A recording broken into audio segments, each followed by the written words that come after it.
आओ मेरी जान। क्या हुआ बाबा? आप यहाँ हामिद की साबका बीवी के लिए तो नहीं आए?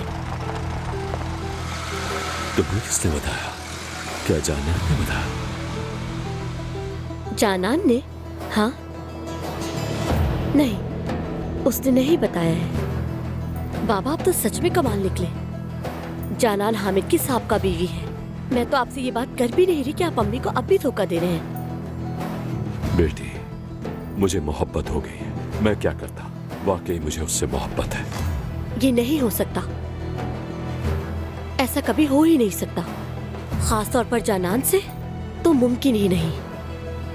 मगर मुझे हो गई है, और तुम भी ठीक कह रही हो। लेकिन मुझे देखते ही मोहब्बत हो गई थी। आपको ये खत्म करना होगा। बाबा भूल जाए उसे आप। तुम मुझे मरने का कह रहे हो? इससे तो बेहतर यही है कि मैं सांस लेना छोड़ दूं बेटी।